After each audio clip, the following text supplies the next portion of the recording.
साक्षात् श्री महालक्ष्मी महासरस्वती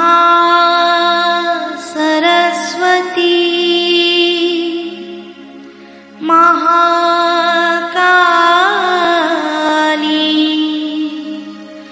त्रिगुणात्मिका कुंडलिनी साक्षात् श्री आदिशक्ति माताजी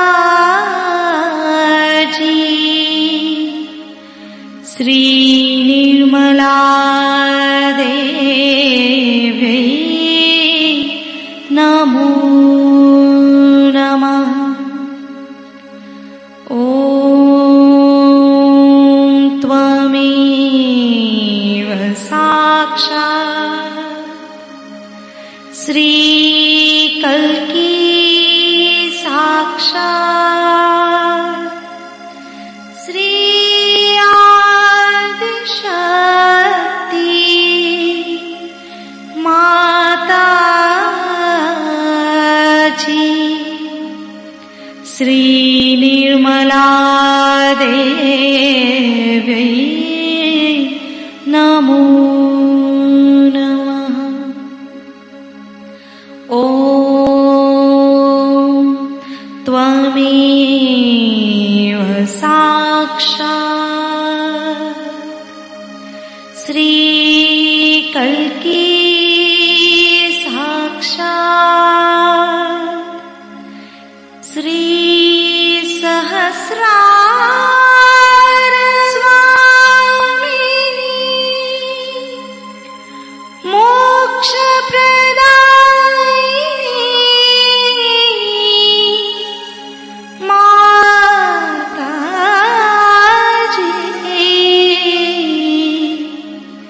श्री निर्मला देवी नमो नमः।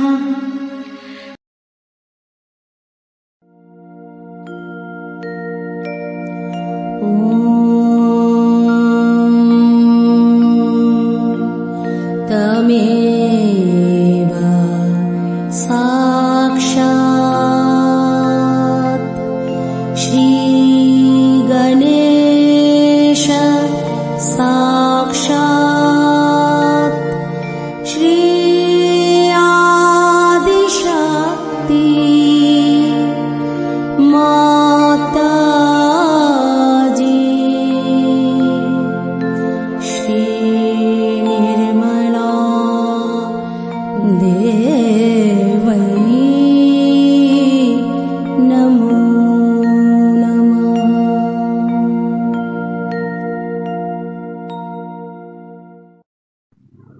जय श्री माता जी। दोनों हाथ माँ के सामने हृदय में श्री माता जी को नमन करते हुए, परम पूजनीय श्री माता जी, कृपा करके हम सभी के हृदय में अपना प्रेम भर दीजिए। बार बार प्रार्थना श्री माता जी, कृपा करके हमारे हृदय में अपना प्रेम भर दीजिए। श्री माता जी, हम सबको क्षमा कर दीजिए, हम सभी अज्ञानी हैं। श्री माता जी, हमारे इस हृदय को अपने रहने के योग्य बनाइए। पूरा चित्त बीचों बीच हृदय में माँ की छवि को देखेंगे। मातृरूपेण संस्थिता या देवी सर्वभूतेषु मातृरूपेण संस्थिता नमस्तस्यै नमस्तस्यै नमस्तस्यै नमो नमः। दोनों हाथों पे परम चैतन्य अनुभव करते हुए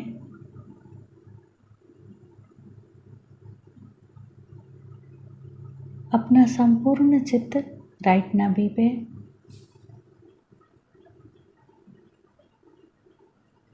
माता जी से प्रार्थना, माता जी आप ही तो हमारे अंदर अंतःस्थित महान सम्मान है। आप ही हमारे धन तथा परिवार संबंधी समस्याओं का समाधान करते हैं। आप ही हमारे कुशल क्षेम का भी ध्यान रखते हैं। माता जी आपको कोटि कोटि नमन। माँ के श्री चरण कमलों को राइट नाभि पे देखेंगे। माता जी अपने श्री चरणों की शीतलता हमारे लीवर पे प्रदान कीजिए। माता जी कृपा करके अपने श्री चरणों की शीतलता हमारे लीवर पे प्रदान कीजिए।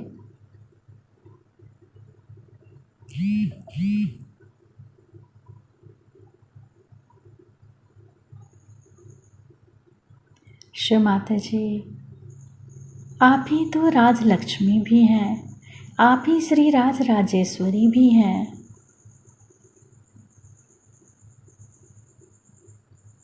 कृपा करके हमारे राइट नाभि में इन तत्वों को जागृत कर दीजिए। अपने चित्त को वहाँ राइट नाभि पे घुमाएंगे क्लॉकवाइज।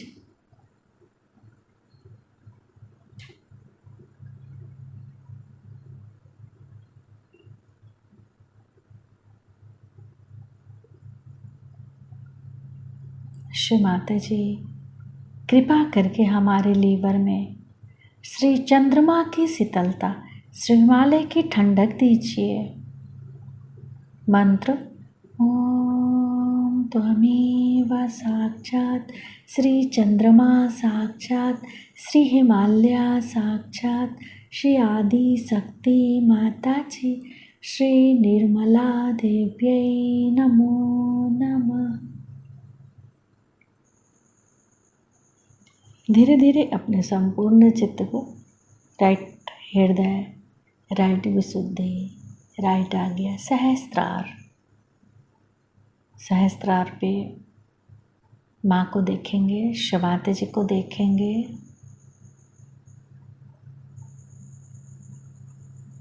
श्री निर्विचारिता मंत्र ओम त्वमेव साक्षात् श्री निर्विचारिता साक्षात् श्री आदि शक्ति माता जी श्री निर्मला देव्यै नमो नमः।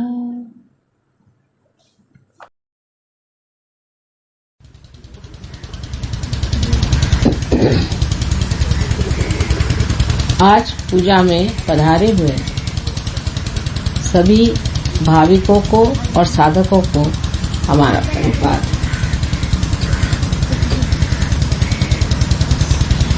इस कलियुग में माँ की इतनी सेवा, इतना प्यार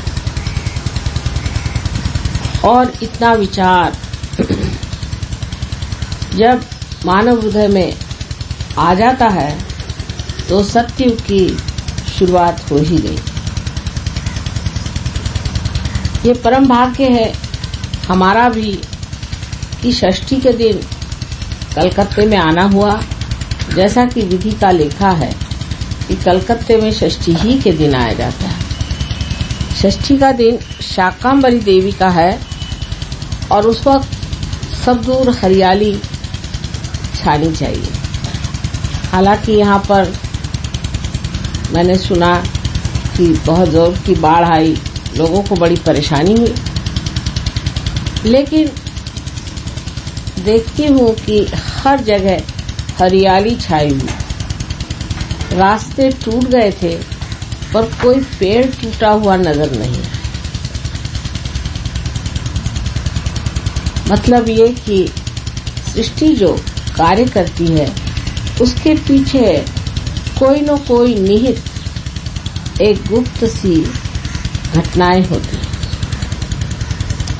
कलकत्ता का वातावरण अनेक कारणों से प्रक्षुब्ध है और अशुद्ध भी हो गया। इसे हमें समझ लेना चाहिए, ये बहुत जरूरी है। इसीलिए देवी की अवकृपा हुई है, या कहना चाहिए कि सफाई हुई। कलकत्ते में जहाँ की साक्षात देवी का अवतरण हुआ, इनका स्थान यही, जो कि सारे विश्व का हृदय चक्र यहीं पे बसा हुआ है। ऐसी जगह हम लोगों ने बहुत ही अधार्मिक कार्यों को महत्व दिया और सबसे बड़ा अधार्मिक कार्य तांत्रिकों को मानना है। तांत्रिक तो वास्तविक में माँ ही है, क्योंकि सारे तंत्र उसके हाथ में है, उसी ने तंत्र बनाए हैं और वही तंत्र की जानकारी जानती है। पर जो तंत्र के नाम पर दुनिया भर का व्यभिचार, अविचार और आचार करते हैं, उन सभी के लिए मेरा ये कहना है कि उन्हें ये काम छोड़ देना चाहिए। सतयुग में ऐसे लोगों पर घोर अत्याचार होगा, अन्याय होगा, ऐसे लोग बहुत पीड़ित होंगे। इस कलकत्ते में इतने तांत्रिक लोग हैं और उनसे दीक्षित इतने लोग हैं कि उनसे किस प्रकार कहा जाए कि ये सब गलत चीजें हैं, इसे करने से कभी भी लाभ नहीं होगा, ये दुष्टों की चालना है और यही राक्षस हैं जो कि बार बार जन्म लेते हैं। इतने बार हनन होने पर भी ये संसार में आकर के और ऐसे दुष्ट कर्म करते हैं, और वो भी परमात्मा के नाम, देवी के नाम। इस मामले में जो हमारी धारणाएं हैं उसे दुरुस्त कर लेना चाहिए, क्योंकि सहयोग जो है वो सत्य पे खड़ा है, असत्य पे नहीं। और जो सत्य है वो हमें आपको बताना ही है। अगर आप ज्वाला की ओर दौड़ रहे हैं, अपने को भस्म कर रहे हैं, तो हमें साफ शब्दों में आपसे बताना है कि ये गलत काम है, उधर नहीं जाना। और इसीलिए मैं बड़ी व्यग्र हो जाती हूँ और सोचती हूँ कि किस तरह से समझाया जाए कि इन लोगों से शापित इस भूमि को अगर आपको वाकई में उठाना है तो जरूरी है कि पहले इन लोगों की ओर न मुड़े। ऐसा लगता है कि त्राही त्राही होकर के लोग सोचते हैं कि यही कुछ लोग फायदा कर देंगे, लेकिन ये फायदे से कहीं अधिक ज्यादा आपका नुकसान करते हैं।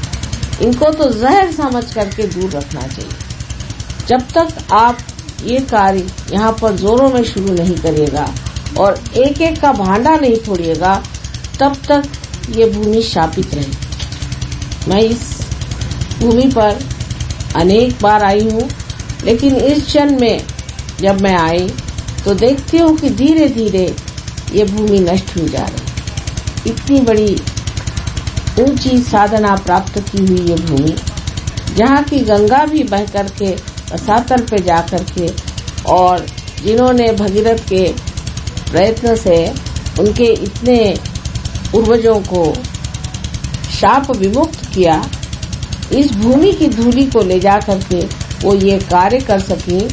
उस पुण्य भूमि पर इस तरह के अपुण्य के कार्य बहुत हो रहे हैं।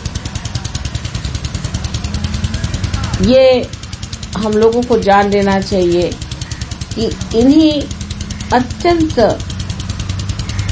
सूक्ष्म ऐसी बातों से ये हमारा बंग देश इस तरह से आहत हो गया है।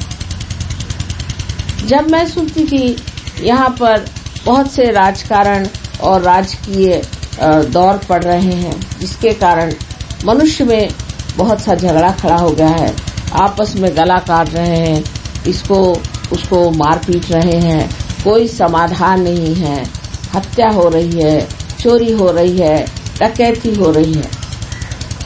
तो आप इसे बाह्य से देखते हैं, इसका मूल कारण ये तांत्रिक लोग, ये स्मशान विद्या, प्रेत विद्या आदि अत्यंत हानिकारक विद्या से अपने को बहुत होशियार समझते हैं और सबको बेवकूफ बना करके, उल्लू बना करके, उनसे रुपया पैसा ले करके उनमें ये दुष्ट बाधाएं डाल देते। उस बाधा के कारण मनुष्य एक संभ्रांत स्थिति में पड़ जाता है और उस स्थिति से वो उलझता हुआ पूर्णतया भ्रांति में हो जाता है।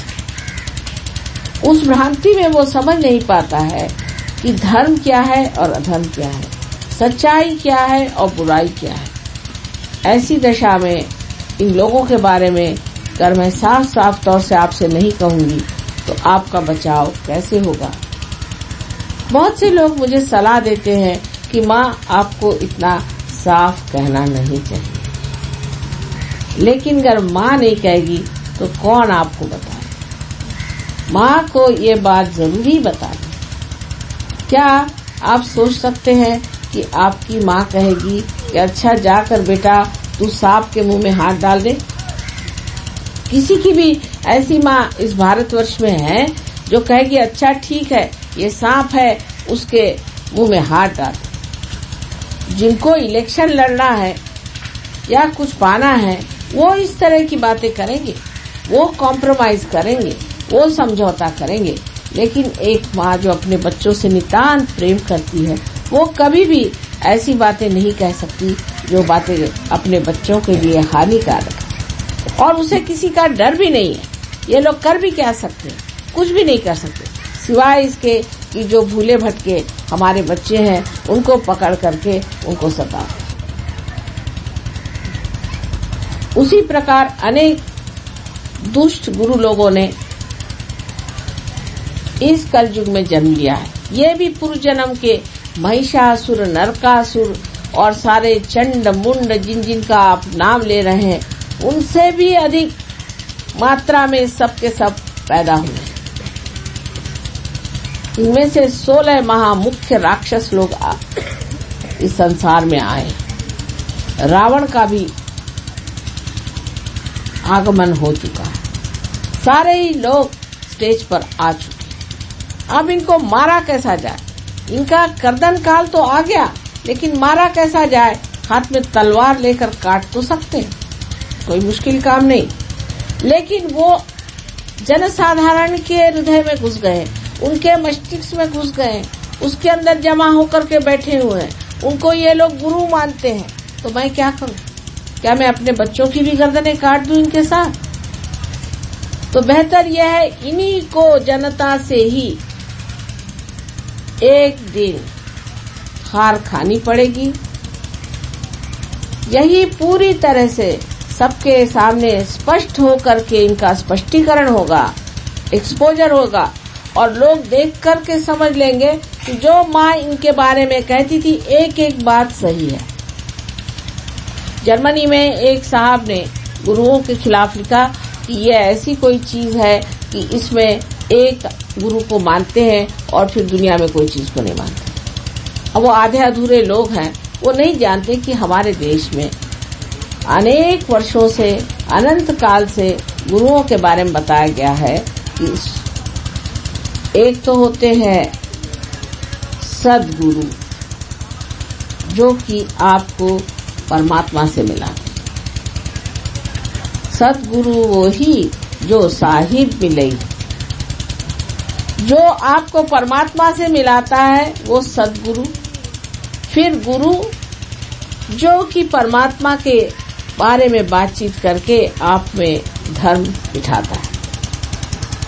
फिर अगुरु जिनमें गुरुत्व नहीं है, जो आत्म साक्षात्कारी भी नहीं है, तो भी वो अपने को गुरु समझ करके और लोगों को बातें बताते हैं और पैसा ऐसा भी लेते होंगे। जैसे हमारे पादरी साहब हैं, समझ लीजिए, या पोप साहब हैं, ये लोग अगुरु हैं। इनमें कोई भी इनकी कुंडलिनी जागृत नहीं हुई है, इनमें कोई विशेषता नहीं है और धर्म के नाम पे चर्चा करते। ऐसे अपने देश में बहुत से लोग हैं, अधिकतर अपने सारे शंकराचार्य ऐसे ही हैं। एक शंकराचार्य कांची के जो पुराने छोड़ करके सब शंकराचार्य बिल्कुल अगुरु हैं। उनकी कुंडलिनी तो नीचे में बैठी हुई है और जिनकी कुंडलिनी भी नहीं चढ़ी हुई उनको हम लोग गुरु मान लेते हैं। क्यों मान लेते हैं? इनका इलेक्शन होता है, इलेक्शन हो सकता है गुरु का। परमात्मा से ये आनी चाहिए ना चीज, समझने की बात है। ये तो चीज परमात्मा से आनी चाहिए। फिर उसके बाद में होते हैं जिनको कहा जाता है कुगुरु। वो लोग होते हैं जो ये तांत्रिक जो राक्षसी प्रवृत्ति के अत्यंत दुष्ट स्वभाव के लोग होते हैं, वो अपने को गुरु मान लेते हैं। और ऐसे बहुत से गुरु जिन्हें कि हम अत्यंत दुष्ट दुराचारी, इस तरह के लोग आज गुरु बन के बैठे। और इस बंग देश में तो सब के सब आके न जाने कैसे, जैसे गंगा जी सब हिमालय से अपनी जड़ी बूटियां लेकर यहाँ पहुंची हुई है, ऐसे ये न जाने कहां से सब मिलजुल करके बंगाल पे आकर बैठ गए और बांग्लादेश को पूरी तरह से गरीब बना दिया, इनको लूट लिया। इस सस्य श्यामला भूमि में उन्होंने जो जो हरकतें की हैं वो हम जानते हैं, क्योंकि सूक्ष्म में आप देख नहीं सकते। आप सोचते हैं नक्सलाइट ने ये किया और कम्युनिस्टों ने ये किया और कांग्रेस वालों ने ये किया और अमके नेता ये किया। इन लोगों का किसी का दोष नहीं। ये वातावरण जो खराब हो गया है, वो वातावरण खराब करने वाले ये तांत्रिक, ये दुष्ट आदमी है। और उनसे भी बढ़ के जो महा दुष्ट राक्षस जिनका वर्णन है कि देवी ने जिनको मार डाला, वो भी यहाँ पूजे जाते। महिषासुर अभी तक जिंदा बैठा हुआ और महिषासुर को भी यहाँ बहुत पूजा गया। जिसको देवी ने यहाँ मारा, उसी महिषासुर को आपने पूजा है। नरकासुर को भी इतना पूजा है, उसको करोड़ों रुपया आपने दे दिए। उसके पास न जाने कितने तरह के रत्न हैं, कितने हीरक और हीरे भरे हुए हैं। ऐसे महादुष्ट लोगों को आपने पोसा हुआ है, तो आप लोग तो गरीब हो ही जाएंगे। ये तो पूरा यही हुआ कि आ बैल मुझको मार। और आप अपनी बुद्धि से नहीं समझ पाते हैं कि ये लोग कितने दुष्ट हैं। आज पूजा के समय में एक माँ को चाहिए कि बताया जाए कि पूजा के लिए सबसे पहले जाना जाए कि आप ही अपने गुरु हैं और किसी को गुरु बनाने की जरूरत नहीं। हम तो कोई गुरु नहीं है, क्योंकि गुरु अगर होते तो आप लोग परेशान हो जाते। लेकिन माँ से बढ़ के गुरु कौन है? माँ तो सब गुरुओं की भी माँ है।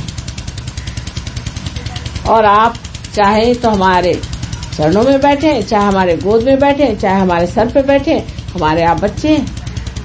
बात और है, तो भी ये बात कभी भी नहीं मानी जाएगी कि कोई राक्षस या इसे हम लोग कहते हैं कि नेगेटिव पर्सनालिटी, वो आकर के आप पे छा जाए। ऐसा अगर घटित हुआ तो फौरन हम आपको बताएंगे कि ये चीज आप छोड़ दीजिए, इसके लिए आपको बुरा मानना नहीं चाहिए, क्योंकि हम माँ हैं। आपको मोक्ष देना तो हमारा स्वभाव है, उसमें कोई विशेष बात। लेकिन आपको किसी तरह का हम दुख नहीं देना चाहते। किंतु अगर आपको सत्य न बताया जाए तो आगे चल के तो आप दुख ही पाइएगा। और सत्य शुरू में प्रिय नहीं लगता, इसीलिए कृष्ण ने कहा है कि सत्यम वदेत, हितम वदेत, प्रियम वदेत। जो आपके हित में है सो हमें आपको बताना ही है, क्योंकि आप हमारे अपने, हमारे निज के हैं। थोड़ी देर हो सकता है आप मुझसे नाराज हो जाएं, कोई हर्ज नहीं। आप बच तो जाएंगे, आपके दिमाग में बात तो बैठेगी। इस देश का नाश जो हुआ है वो इसी वजह से, और इतने प्रचुर मात्रा में आपको दिखाई देते हैं कि आश्चर्य की बात है कि अभी तक ये लोग कैसे यहाँ जीवित बैठे हुए हैं। इनके भी इलाज हो जाए, लेकिन पहले आप लोग इनके चक्करों से निकलिए, नहीं तो मेरा हाथ रुक जाता है। इनके सबके इलाज एक साथ हो सकते हैं, लेकिन आप लोग मेरे लिए एक बंधन बन जाते। इस प्यार और मोह के वजह से मैं आपसे कह रही हूँ कि कृपया इन लोगों से अपना संबंध पूरा तोड़ दें और कोई भी तरह की इनकी वस्तु, इनका चित्र, इनका दिया हुआ प्रसाद जो सब विषमय है उसे छोड़ दें। आज पूजा से पहले क्या कहा जाए, इतना हृदय गदगद है, इतनी सुंदर रचनाएं, इतना सुंदर आवाहन, इतना सुंदर स्वागत आप सबने अपने हृदय से किया।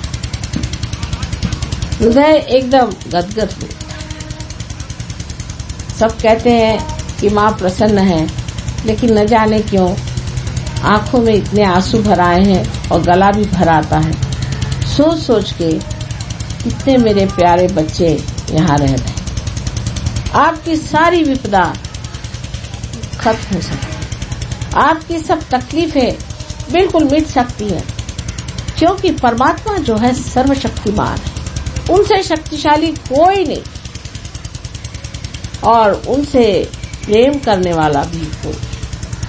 अत्यंत प्रेमी और शक्तिशाली ऐसे परमात्मा आपके अपने होते हुए आपको किसी चीज की क्या जरूरत है या किसी चीज का क्या डर है। बस एक ही बात में हार जाते हैं कि आपको स्वतंत्रता है।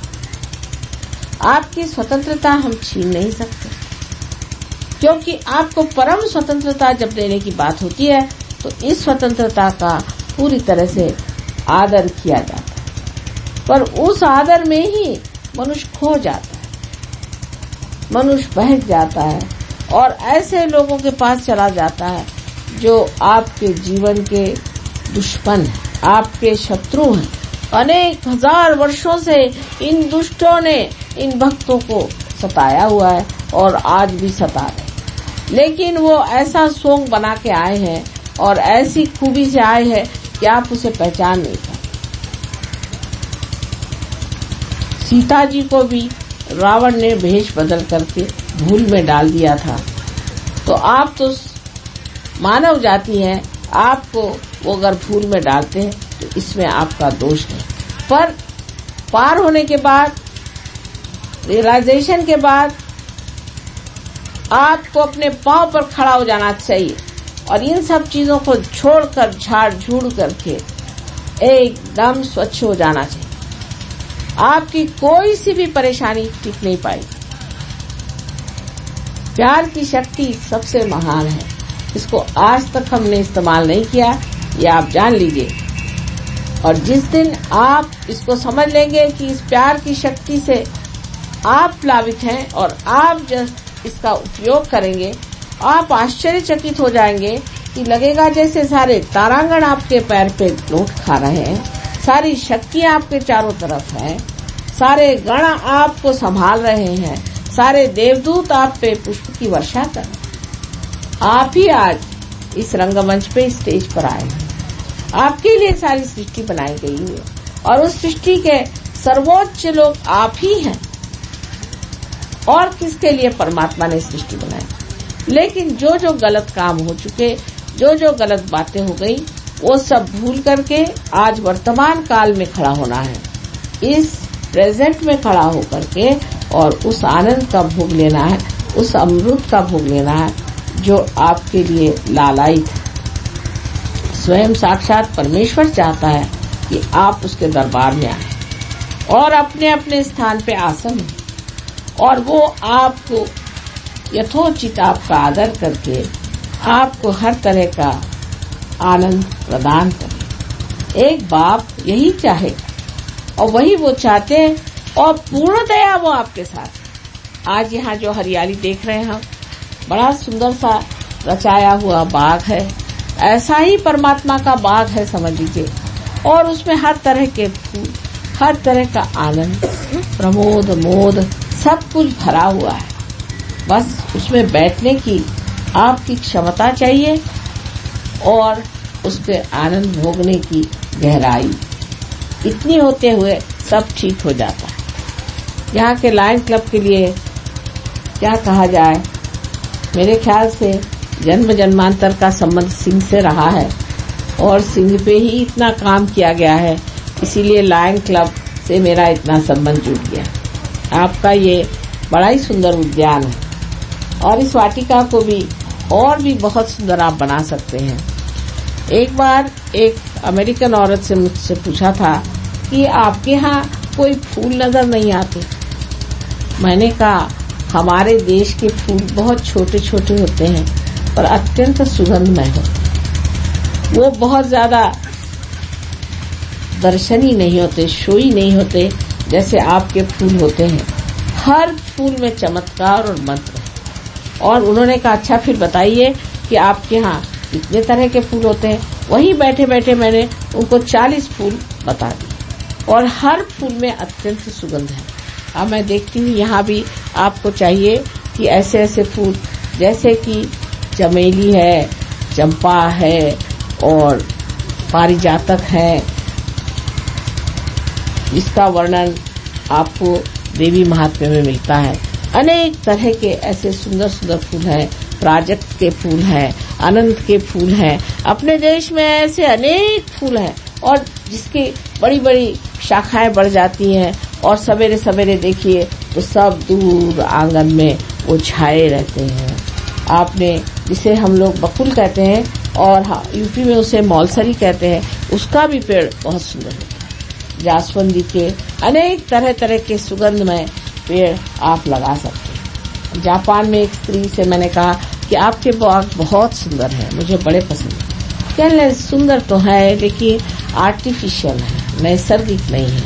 और इंडियन किसी भी बाग में जाए तो बड़ी सुगंध रहती है और सुगंध अपने देश की विशेषता, इस मिट्टी की विशेषता। आपको आश्चर्य होगा हम लोग इसे समझ नहीं पाते कि खस में भी इतनी सुगंध है और हर चीज में इतनी सुगंध है। हम लोगों को पता नहीं कि बाहर के देशों में आप मिट्टी में हाथ नहीं डाल सकते, अगर डाल दीजिए तो हाथ में फोड़े आ जाएंगे, ब्लिस्टर्स आ जाएंगे, क्योंकि वहाँ की जमीन जो है वहाँ के पाप से तप्त होने के कारण वहाँ चूना है। आप कहीं हाथ नहीं डाल सकते जब तक आप ग्लव्स न पहनिए, आप मिट्टी में हाथ नहीं डाल सकते। लंदन में तो मैंने पहले सोचा था कि मैं वहाँ बाग करूंगी, शाकांबरी का मुझे शौक है, तो वो मैं चाह रही थी वहाँ भी बाग किया जाए। लेकिन जब देखा कि वहाँ की मिट्टी ऐसी है, मैंने कहा छोड़ दिया, मेरा तो शौक ही वहाँ छूट गया। मैंने कहा बाबा अपने हिंदुस्तान में जाके सारा काम करेंगे, ये तो जमीन कुछ और ही है। इस जमीन पर आप खड़े हुए हैं जिसकी एक एक कण कण से इतना सुंदर सुगंध बहता है। जब जरा सी बरसात हो जाती तो कितना सुंदर सुगंध इस सुंदर भूमि से आता है। और आप लोग भी कुछ न कुछ पूर्व पुण्याई से इस देश में पैदा हुए और इस देश में बसे हुए। सिर्फ इस पुण्याई को पूरी तरह से प्रकाशित करना है, प्रकटित करना है, जो आप सहयोग से बहुत आसानी से कर सकते। रही बात हमारी, तो हम तो आते जाते रहते ही हैं, हर जगह आते जाते हैं, लेकिन बंगाल से हमारा प्रेम बहुत पुराना है, बहुत पुराना है। अनेक वर्षों की बातें हैं जो आप लोग बहुत कुछ जानते हैं, कुछ जानते नहीं। बड़ी कठिन बातें हुई हैं, बहुत तकलीफें उठाई और इसको इतना समृद्ध किया और इतना इसका सुंदर वन बनाया। और उसके बाद अब देखते हैं कि यहाँ पर इतनी गरीबी, इतनी परेशानी, इतनी आफत। जहाँ पर ये भूत विद्या होगी, जहाँ जहाँ पर ये भूत विद्या होगी, वहाँ वहाँ गरीबी रहेगी। अब आप कहें कि यहाँ टाइफून आते हैं और आप लोग उससे नष्ट हो जाते। अब आपको मैं एक किस्सा सुनाती हूँ। मैं एक बार चूक गई, वहाँ पर बहुत से लोग मुझे लेने आए, वहाँ बहुत रईस लोग रहते हैं, मोटरे वोटरे लेके आए। मुझे बड़ा आश्चर्य हुआ कि ये सब मेरे पास किस लिए आए। पता हुआ कि ये लोग वहाँ तंबाकू की खेती करते हैं। उनके घर में सब इंग्लिश टाइल्स लगी हुई, सब इंग्लिश बाथ्स लगे हुए, सब ये लोग इंग्लैंड तंबाकू बेचते हैं और वहाँ से सब इंग्लैंड से चीजें इंपोर्ट कर करके अपने घर में बड़ी शान से लगाए हुए। अब भाई हम तो जरा साफ कहना ही पड़ता है चाहे बुरा मानो चाहे भला मानो। तो हमने कहा भाई आप लोग मोटरे वोटरे लेके आए, हमें कहना नहीं चाहिए, अतिथि रूप से तो कुछ भी नहीं कहना चाहिए, लेकिन हम मां स्वरूप होकर के आपसे कहते हैं कि आप ये तंबाकू लगाना बंद, ये गलत था। तो उन्होंने कहा वाह माँ, हम तंबाकू के अलावा क्या लगाएं? तो हमने कहा आप कपास लगाइए, बढ़िया कपास यहाँ होगा, तंबाकू मत लगाइए, तंबाकू राक्षसी है, इसको मत लगाइए। तो कहने लगे कि नहीं पर हम थोड़ी पीते हैं, ये तो हम इंग्लैंड भेजते हैं। मैंने कहा वाह, अगर इंग्लैंड भेजते तो कोई पाप नहीं। कहले उन्होंने अपने को इतना सताया, पीने दो तंबाकू, मरने दो उनको। तो मैंने कहा ये कोई तरीका हुआ, ये कोई साधु संतों का तरीका हुआ कि उनको मरने दो? उन्होंने अपने को इतना सताया, जिन्होंने सताया तो कब के मर गए, तो दूसरे आए हुए, उनको सताने से क्या फायदा। लेकिन वो किसी तरह से नहीं माने। लेकिन जब मैंने कहा कि नहीं इसको बंद करना पड़ेगा, ये ठीक नहीं, तो वो लोग बहुत नाराज हो गए। उसके बाद हम इधर उधर देखने गए तो देखा कि बड़ी गरीबी, एक तरफ बहुत अमीर लोग और एक तरफ बहुत ही गरीब लोग, बंगाल से भी गरीब लोग पेड़ पे रहते। मैं कहा भाई ये कैसे? कह ले ये लोग हैं, ये बड़ी प्रेत विद्या करते हैं, श्मशान विद्या करते हैं, ऐसा करते हैं वैसा करते हैं, उसी से पैसा कमाते हैं। मैंने कहा पैसा क्या कमाते हो? तो पेड़ पे रहते हैं, उनकी हालत तो ये। उसके बाद मैंने उनसे एक बात कही, इशारा, देखिए आप समुद्र के किनारे बैठे हैं, संभल के रहिए, समुद्र आपका पिता है और जो पिता है वो अत्यंत पवित्र है, उसके किनारे बैठ करके आप ये गड़बड़ काम मत करिए, ये बिगड़ गया तो आप सबका सर्वनाश हो जाए। तो उन्होंने कहा कि ऐसे कैसे हो सकता? मैंने कहा हो जाएगा, देख लीजिए। एक तो हमने आपको चेतावनी अब दे दी, अब चेतावनी के बाद फिर गड़बड़ हुई है तो फिर हमसे न कहना। उसी साल वहां पर एक बहुत बड़ा इसी तरह का एक टाइफून का नाना आया और वो सबको लटका गया, सब लोग पेड़ पे लटक गए, हजारों लोग मर। उसके बाद सब, जब मैं दिल्ली आई तो सब मोटरे लेके दिल्ली पहुंची कि माँ हमको माफ कर दो। हमने कहा बेटा आप क्या माफ करने का, जो था सो तो गया, ये तो गड़बड़ तुमने काम करा, मैंने तुमको चेतावनी दी। यही मैं कह रही हूँ, ये चेतावनी आ रही है आपके पास कि ये गलत लोगों को यहाँ से हटाइए। और वहाँ के जो गरीब लोग जो ये करते थे प्रेत विद्या, श्मशान विद्या आदि, वो सब के सब पेड़ में लटके हुए नजर आए।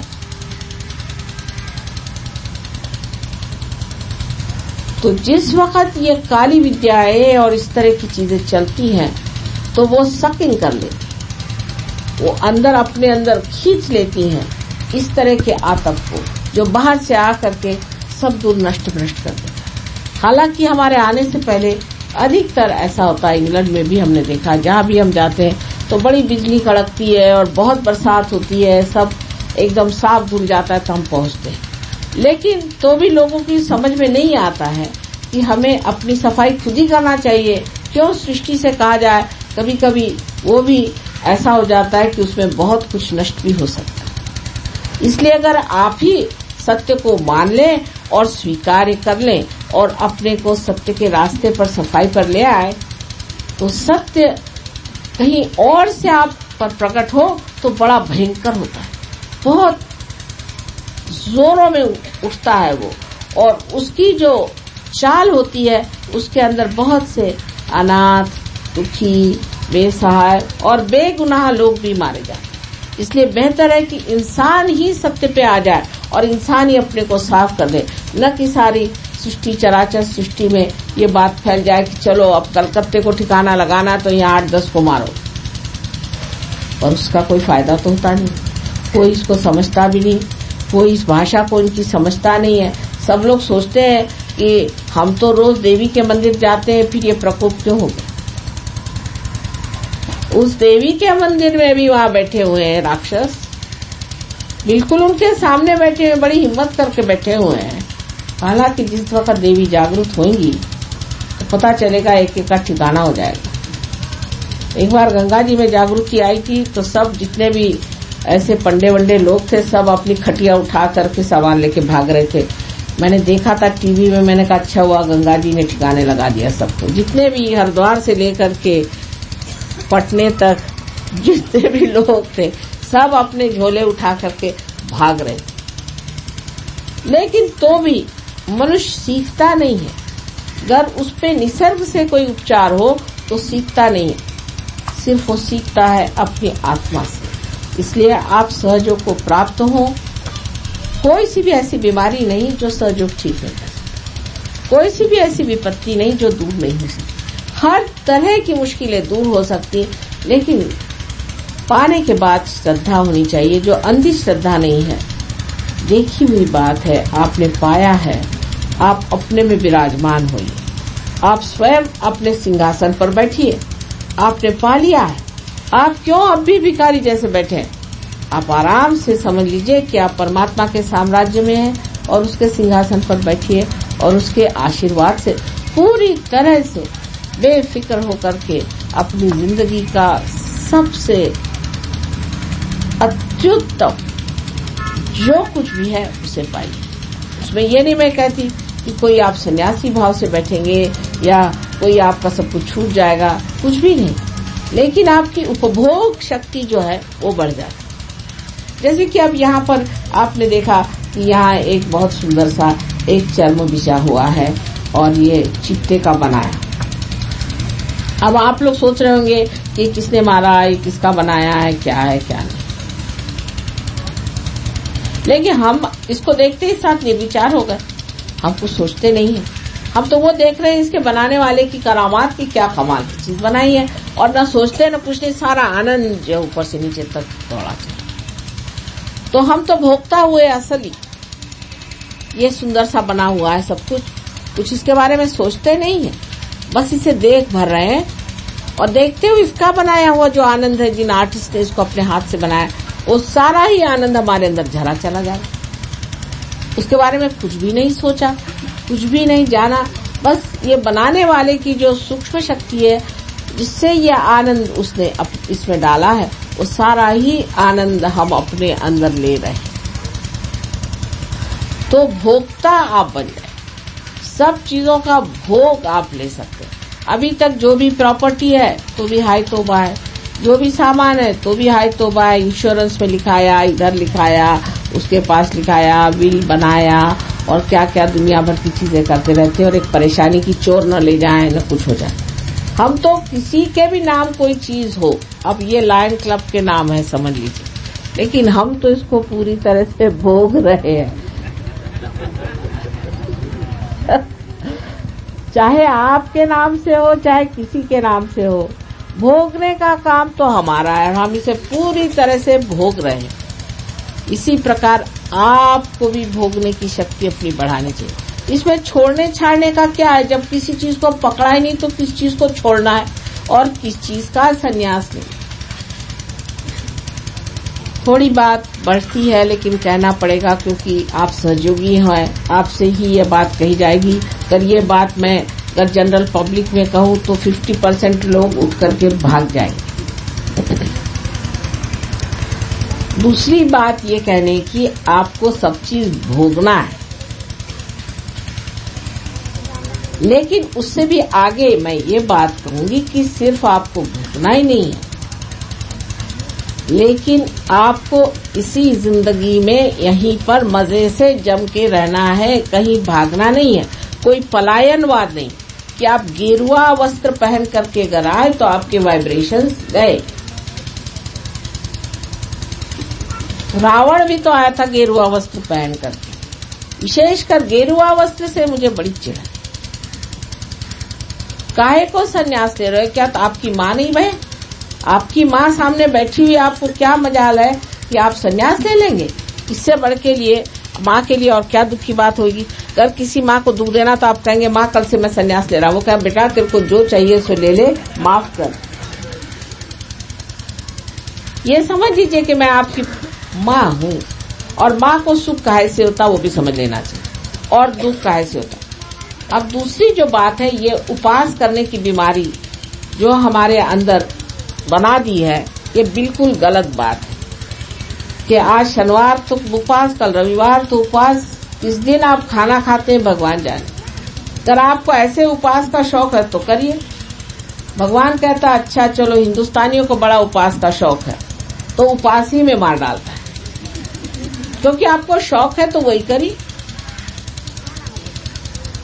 लेकिन अगर माँ को दुख देना है तो लड़का कहता है कि माँ मैं आज खाना नहीं खाऊंगा, हो गया माँ का तो सारा दिन खराब गया। बच्चे ने कह दिया कि खाना नहीं खाऊंगा तो बड़ी बुरी बात, उसके तो प्राण निकल गए, अरे बाप रे आज कैसे होगा, मेरी जान गई, अब तो मेरे बच्चे ने खाना नहीं खाया। सारे दिन वो टेक लगा के बैठेगी कि अरे मेरे बच्चे ने खाना नहीं खाया, सारी दुनिया को बताएगी, पेड़ को बताएगी, पत्तों को बताएगी, सबको बताएगी मेरे बच्चे ने खाना नहीं खाया। और इस देश में मैं देखती हूँ जो देखो वही उपवास करता है। तो मैं तो मेरे समझ नहीं आता कि मैं क्या करूं, मैं कैसे समझाऊं, बाबा क्यों ऐसा कर रहे हो, आराम से खाओ आराम से पियो, लेकिन पीने का मतलब गलत नहीं लेना चाहिए।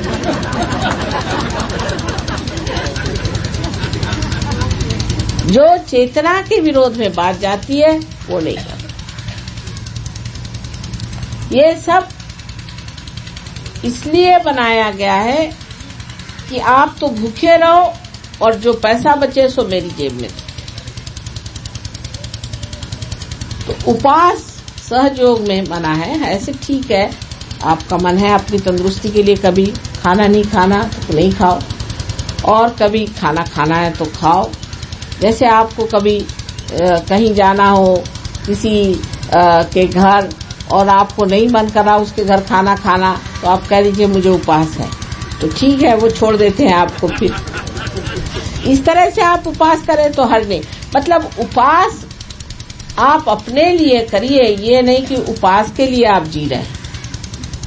सब चीज आपके हाथ में है, जब चाहे उपवास करेंगे, नहीं तो नहीं करेंगे। कौन कहने वाला है ये टाइम ऐसा है वो टाइम ऐसा है, हम तो मस्ती में बैठे हुए हैं। कोई कहेगा कि अभी खाओ तो खा लेंगे, नहीं तो नहीं खाएंगे, क्योंकि खाने की तरफ चित्त ही नहीं होना चाहिए। अगर आप पूछे कि क्या खाया तो मुझे सोचना पड़ेगा क्या खाया कि नहीं खाया।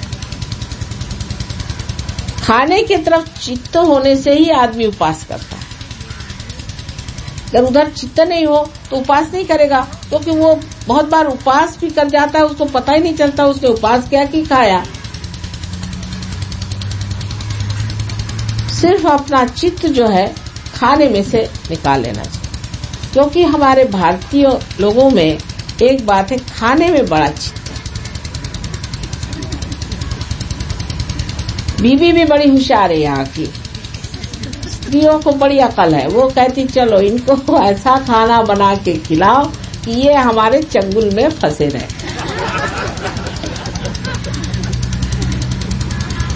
कहीं भी जाएंगे दौड़ के घर आ जाएंगे, क्योंकि खाना बनाना हिंदुस्तानियों को नहीं आता, आदमियों को। तो औरतों ने उनको ऐसा बना दिया कि वो खाना तो बना नहीं सकते, और बीबी क्या बना रही इधर ध्यान, तो बीबी इसी पर आपको पटा लेगी, और इसीलिए चित्त हमारा ज्यादा खाने पे रहता है। पर और लोगों में ऐसा नहीं, जैसे जापानीज लोग हैं, वो देखेंगे कि वस्तु कैसी बनी है, सुंदर है या नहीं, इसमें रूप है या नहीं, खाने पे वो चित्त नहीं रखते। लेकिन हमारा हिंदुस्तानियों का मुख्य धर्म है खाना, कि कौन सा खाना बना है आज घर में, या किसी ने कहा भाई मेरे घर ये अच्छा खाना बनता, तो पहुंच गए वहां सारे मंडली, सीधे गांव भर को पता हो जाता है कि आज कहीं खाना बन रहा है, तो सब मंडली पहुंच गई खाने के लिए। और खाने की वजह से प्यार भी औरतें बहुत प्रकट करती। जैसे हमारी ग्रैंड डॉटर से एक दिन मैंने पूछा भाई तुम क्या करना चाहती हो, तो वो मुझसे कह रही मैं एयर होस्टेस होना चाहती हूँ, और या तो मैं नर्स होना चाहती हूँ। मैंने कहा क्यों? कह ले नानी इन्हीं दो प्रोफेशन में ऐसा होता है कि आप लोगों को खाना दे सकते। तो औरतों को बड़ा शौक है यहाँ की, ये कमाल है, और कहीं नहीं सर, कहीं नहीं है। आप लंदन में जाइएगा तो 3 दिन में आपका आधा वजन हो जाएगा, वहां तो सब बॉइल्ड ही औरतें खाना देती हैं। तो हिंदुस्तान की औरतों में ये भी एक खूबी है कि वो उनको बड़ा शौक है ये बना के खिलाएं। मेरे साथ बड़ा अत्याचार होता है, माँ मैं आपके लिए स्पेशली बना के लाई हूँ रबड़ी, मैं रबड़ी खाती नहीं बाबा। तो खाने पीने में हमारा चित्त जो है उसमें भी एक सुंदरता है, लेकिन मैं कह ये रही हूँ कि उससे चित्त ही हटा लेना चाहिए, चित्त हटा लेना चाहिए। तो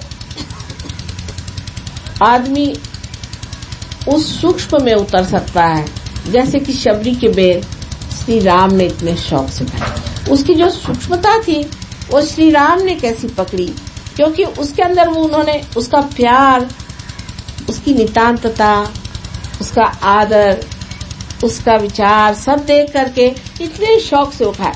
यही बात हमारे अंदर अगर आ जाए कि हम खाने की ओर चित्त न दे करके और उसके पीछे जो भावना है उसकी ओर ध्यान दे, तो हम सहयोगी हो गए।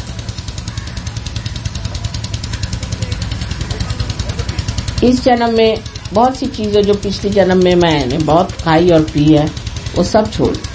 जैसे वर्णन है कि देवी को श्रीखंड बहुत पसंद है, मैं बिल्कुल नहीं खाती हूँ, और पूरन पोड़ी पसंद है, बिल्कुल नहीं खाती हूँ, और दूध बिल्कुल नहीं पीती हूँ। सब चीजें जो होती थी सब छोटी, क्योंकि उस जन्म में कर लिया। अब इस जन्म में क्या खाने, अब इस जन्म में भूतों के खाने के लिए इतने हैं कि मेरे पास पेट में जगह ही नहीं रहती और कुछ खाने के लिए। आप लोगों से मिलकर बहुत आनंद हुआ, जैसे बहुत बिछड़े हुए मेरे सब कुछ मिल गए।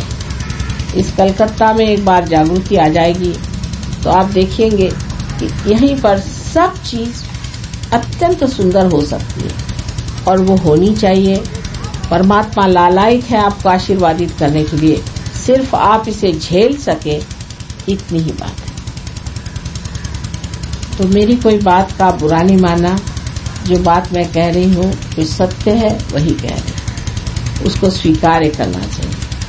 सबको मेरा अनंत आशीर्वाद।